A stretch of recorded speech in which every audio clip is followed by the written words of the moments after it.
when you mean to buy a regular size bag of tea and you end up with this. It's so big. This is what white tea dreams are made of. Look at it. It's very late at night, and I was like, you know, let's just film my little linear tea tasting. Let me show you guys my little setup. I posted some of this on Instagram, so I'll show you guys my setup. I have the 4 teas that I'm tasting. I've been kind of writing down some tasting notes. And linear tea tasting is where you're tasting, you know, similar teas against each other. So in here we've got the Davidson's white peony. I've got Adagio's white peony, which looks very good. If I can, these are the little Yunnan sourcing GAIWANS. And here I've got Tao Tea Imperial White, and I'll show you guys the packaging in a second. And then in here I have a mystery tea called Salmo. I don't know what it is. I reached out to Don at Mayleaf and sent him some pictures.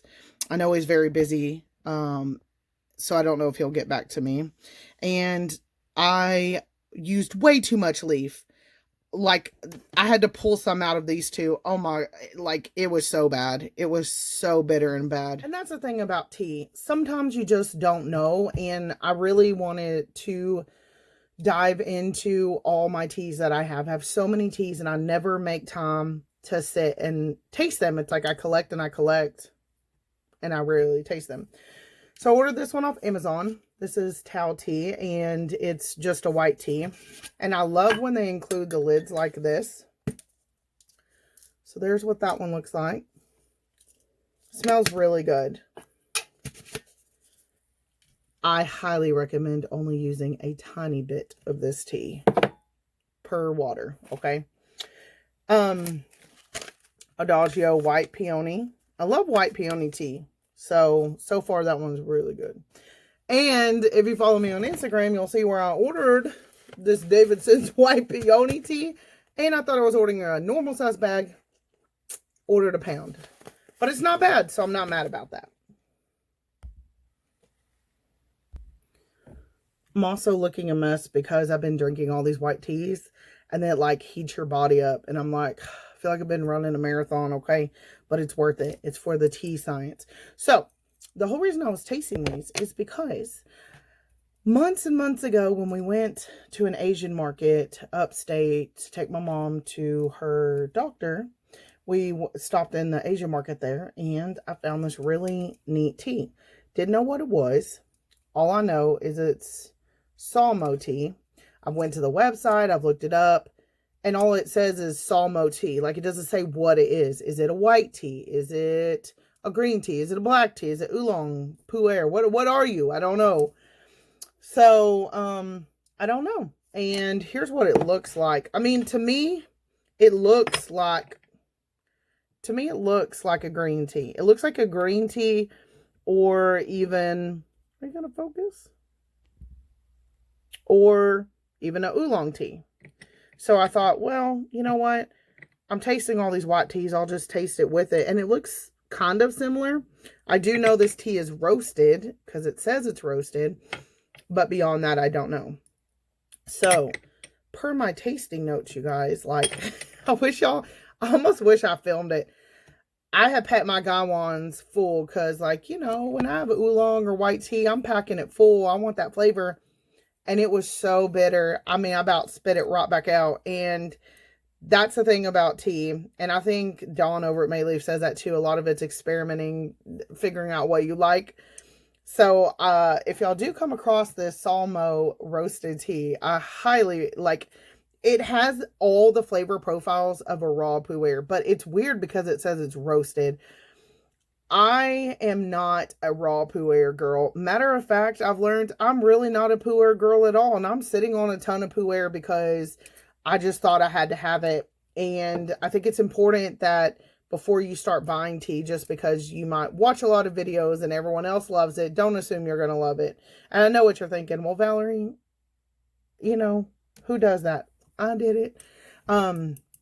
So yeah, I don't know. I'm definitely not a raw pu'er girl. I bought some pu'er cakes, and without really knowing like what I was buying, So I'm now letting them age, and who knows, 20 years from now, they might be my thing. So I am letting those age, but no, and definitely not raw. For the love of everything, I'm not a raw pu'er girl. And let me explain to you, like, what I feel like raw pu'er is. Raw pu'er to me is like, you ever been somewhere where it's like fresh wood that is like lacquered? And like the lacquer is so strong when you walk in that place, you can taste it. That to me is what raw pu'er tastes like. It tastes like overly lacquered wood that, like, when you taste it, instantly you're like tongue smacking. It's not for me. There are people that love it, and you do you. But I'm not. So if you are watching this and you don't really know what pu'er is, that's, in my opinion, the best way I can explain it. It's just like strong lacquered woods. Now, roasted pu'er is a lot tolerable to me. It tends to be more good aged. Like roasted pu'er is more earthy, mineral, wet. Think wet forest, wet soil, and it doesn't sound appetizing, but it's not that bad. It's not that bad, so I can tolerate that. But for me, I get asked that a lot, like, oh, what's your favorite tea? Well, if I'm doing Gongfu style like I am right now, it's definitely top of my list. I'm a oolong girl. Like oolong all day long. Give it to me anyway. I don't care. Light, dark, roasted, I don't care. I love oolong. I haven't met an oolong that has been my enemy yet. So I like oolong a lot. And white tea. My second favorite is white tea. I love the energy I get from white tea. Like, I can sit and drink oolong and, you feel a little something after you get a little tea drunk. You drink some white tea, I'm going to be up. It's already late. I'm going to be up till probably Brian gets home. Till like 6 o'clock in the morning, because white tea is going to get you there. And then my third favorite, as far as Gongfu style, is green tea. And you know what's crazy? I have a ton of green tea in my collection, and I don't ever find myself brewing it Gongfu. And I even have special, like, little teapots up there for it. Like, Kiazu, is that how you say those? The special side handle teapots. I have a ton of those. I collected a ton. I don't find myself going. I think I might get more into green tea come springtime, probably lighter. I'll probably like break out some more of my green teas then.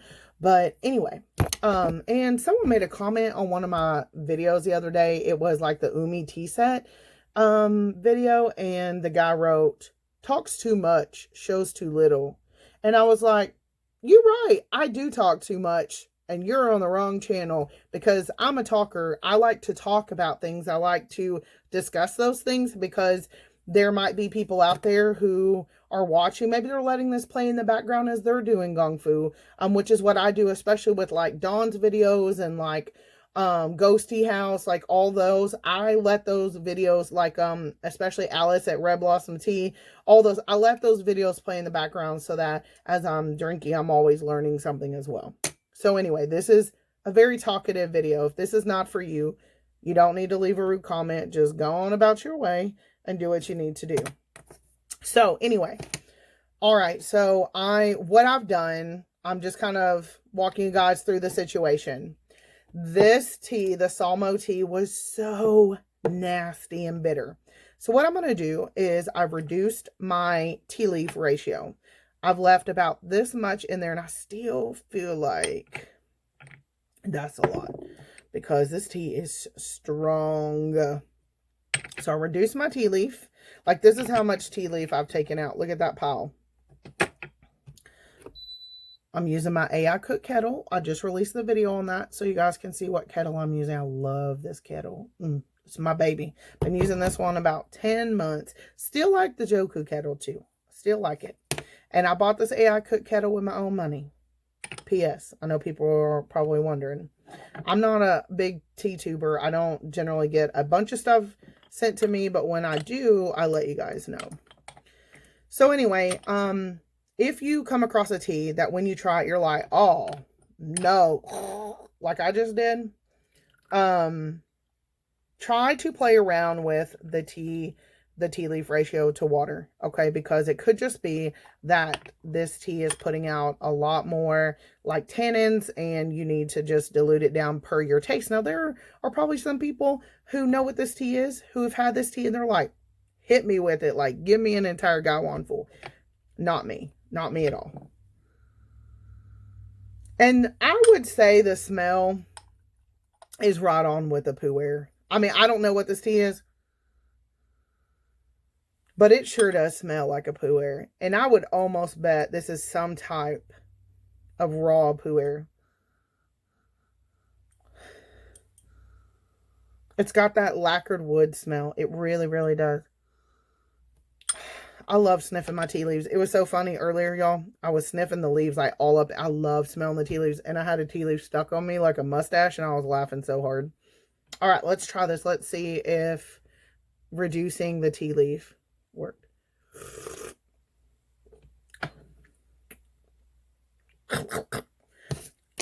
Okay. I don't know what Samo is, but if I could win $1 million and they said, Valerie, for $1 million, what is that tea? I would say raw pu'er, because just because that is the flavor profile I cannot stand, and that's all I'm getting from this tea. I'm getting like bitter, snappy, lacquered woods, like, and it's got that dryness on the tongue. Very drying. Can't. I don't know what you are. Sometimes when I get teas like this that I don't like, I'll reach out to some of my tea friends and be like, hey, do you like this? Because if so, I'll send it to them. And I think that's what's going to happen. And I really wanted to love this tea. I really, really did. And, you know, it shows really dark color, like a pu'er color liquor too, which probably indicates it is some type of pu'er. It has to be. It has. I don't know.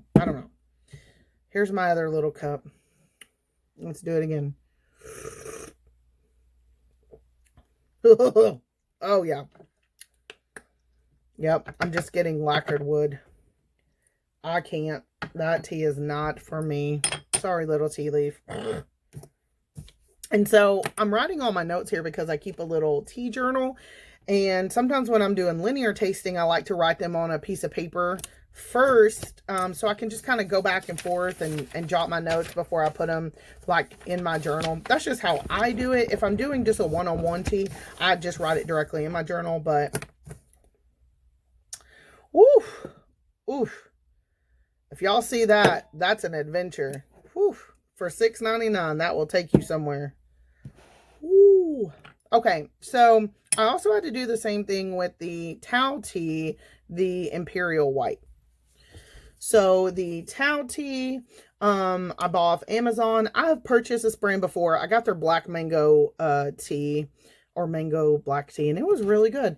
This one says light yellow colored brew with vegetal taste and pine aroma. I can see that. Brew 2 teaspoons of leaf in 8 ounces. Provides at least 2 infusions. Boy, I've been getting more than that. Okay, so this is spring plucked Imperial White. And I filled it up to the top of the gaiwan and was like, yeah, let's do this. And it was too much white tea. It was too much of a party for me. So sometimes, like the Davidson's white peony and the Adagio tea white peony, I'll let those steep 20 seconds, and then as each 15-20 seconds, then as each infusion goes on, I'll add like 10-15 seconds to it. But this one, I've made some notes. Definitely decant immediately for me. I don't want it setting. There's too much coming out. Like everyone's trying to leave the party at once, you know. Reducing the leaf definitely helped. I am disappointed. It's not bad. I just prefer white teas that have a little bit of like what sour oolongs have. Like they make the sides of your tongue salivate and like mouth water, like makes you want to just like keep coming back for more. That's not what this one is, but it's not bad. This one to me reminds me of like it's got, okay Valerie, it's got a dry mouthfeel, not juicy at all. It's very drying, dry mouthfeel, light body, but it does have this like white grape thing going on. Not sweet, but there's like, I don't know, this like very dry Chardonnay thing going on. It's not bad. And I would definitely have this. I think this tea would be really good mixed with like a really good fruit puree and make it into like a fun drink. I think this tea would be really good for that. It's all right. Would I come back and be craving this for another Gongfu session? No, I wouldn't. But I do like the tea. It's not bad. As you can tell, like when I make notes in my book, I'm like, there's certain teas that are drying at the back end, and I always put tongue smacking because it makes you do this. Like, and until you've tasted it, you're probably like, what the heck is this fat Asian talking about? But it's true. It makes you like a cow, be like, anyway. So it's not bad. I would definitely buy this tea again. I wouldn't give it as a gift. And I definitely don't think that this is a beginner's tea, just because I have had to play around with the ratio to get it where I like it. But moving down, both the Adagio and the Davidson's tea are very easy drinking, very good. These are what I crave. Like, I want to sit down to this. I want to get the kids in bed. You know, Brian's here, get him settled down. I want my mom time with these guys. You know what I mean? Very easy to drink. The colors are so freaking pretty. Now, I will say this. The Davidson's, which that bag was so affordable when I purchased on Amazon. And keep in mind, y'all know those prices go up and down. I think it was like $20 for a 1 pound bag. Okay. So I'm not complaining, but like, here's a stick. You know what I mean? There's a lot of sticks in there. A lot, which means that, you know, there wasn't a lot of care in the harvest, you know, and it's definitely not the first hand-picked, you know what I mean, as compared to the Adagio. Now, the Adagio one, there's no sticks in here, none, and it's fluffy, tender leaves. We've got dark and light colored, very good. So the quality Adagio is definitely ahead of the game. This one's got more like just stuff that don't need to be in there, but it's not bad. It's got tea leaves too, but I don't know if you can see this. So this is Adagio, and my nails are long, so y'all can see this right now. Large, all fluffy leaves. This is like more broken. See, it's sticking to my nail. This is more broken up pieces. So this is definitely not high quality. This is definitely not first flush, but it's not, this is more bottom of the barrel. Let me just say it like that. Okay. That's the only way I know how to explain it. This is more, first pickings, like, you know, the good stuff.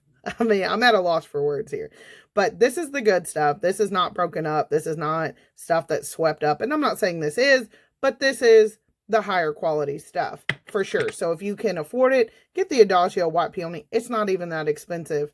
The Davidson is a good value as well. But it is more broken up. And I will tell you this, because of that being, you know, more surface area and everything, you actually need less of this, because it's already broken up than you do of this. You know, the flavors are going to release faster. So keep that in mind. Now, between the two, as I've been sitting here drinking, and I'll pour and talk. Between the two, the Davidson has a darker brew, probably because it is more broken up than the whole leaf of the Adagio. Where did I put you? And in my notes here, I feel like my palate is really off tonight. It could be something I ate. I don't know, which is why these notes aren't going to go in my book yet, because I'm going to retaste these again and just see if it's my taste buds today, because that happens. But the Davidson's, I have down as like nutty breads. It has a medium thick texture. It coats your tongue. It's not drying. And it's got a taste of like almonds and warm breads. Pretty nice. I'm dumping this extra out, I know. I don't like to do that, but this is science. The Adagio is more honey. Let's pay attention. I'm looking at my notes. More honey. Slightly dry at the back end. Sour honey, and light white grapes. So, I don't know if y'all can see this without me completely spilling, but this one, that's good. The Davidson's is slightly darker than the Adagio, and that's fine. And like I said, it's probably to do with there's more broken up leaf, so it's extracting the flavors quicker. That is good. It is. It is like almonds, warm bread. Maybe even a finish of, there's like a peach. Maybe, I'm writing this down, like a peach finish to it. It's really nice. I'm not mad at the sticks, and I'm definitely not mad at the price. This tea would last you so long. You could like entertain, and it's really not bad. Like, makes you want to come back for more. I poured some leaf in this one. Oh, that's good. There really is this like peachiness to it. Almost apricot finish. Sorry, I've got an itch. All right. Let's go in for the Adagio White Peony. This one's got, it's definitely a little more drying.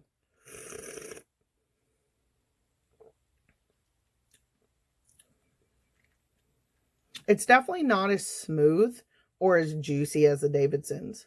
Definitely not.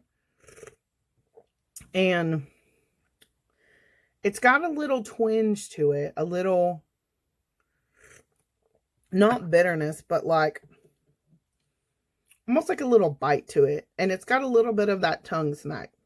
It's not like as smooth as like a sour oolong. And it definitely has that kind of dry white grape thing going on. It's not bad though. But to be honest, if I would have just drank the Adagio by itself, I'd be like, oh, this is good. But putting it next to the Davidson's, now I know the Davidson's in comparison to me is better.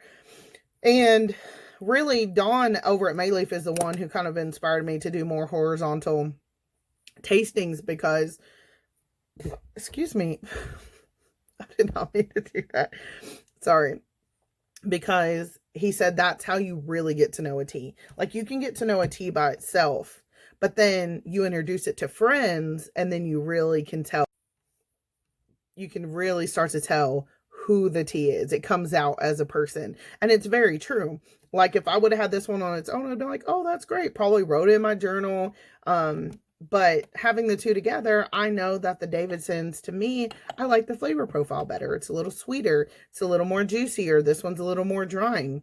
You know, all those things. And so you start to see that tea in a different situation. And I know you're just like, whatever. But if you're a real tea head, then you understand what I'm saying. It doesn't sound crazy. Both are good though. Both are really good. But the Davidson's is thicker. It's like a thicker body. It's more juicy. It kind of like coats your tongue and your mouth. I like it. I like it a lot. That's good. Woof. Anyway, so that's just a little tea talk for you guys. Like I said, it's late and I was just sitting here working in my book and I was like, maybe I should just do a video and talk a little bit about what I'm doing, the little bit of like self tea research I'm doing, and encourage you guys to do that as well. I mean, it's really fun, even if you can't do it with friends due to COVID and things like that, that's fine. Have a little tea party by yourself, kind of explore those teas, and it really helps you to get a better understanding of the difference of teas, like being able to taste them in this situation, and getting to know the different types, getting to know different situations, playing around with it. It really is fun, and you, like for me, like taking leaves out, adding leaves in, reducing water, adding water. I mean, it's really fun, and it's just something you can do and kind of relax. And before you know it, you have this repertoire of information that will help you decide better what you like in a tea. And, you'll begin to help other people in their tea journey as well, because you'll have that knowledge and be like, oh yeah, here's what you need to do. So anyway, if you guys enjoyed this video, leave a like and a comment, and I will see you guys in the next upload. Bye.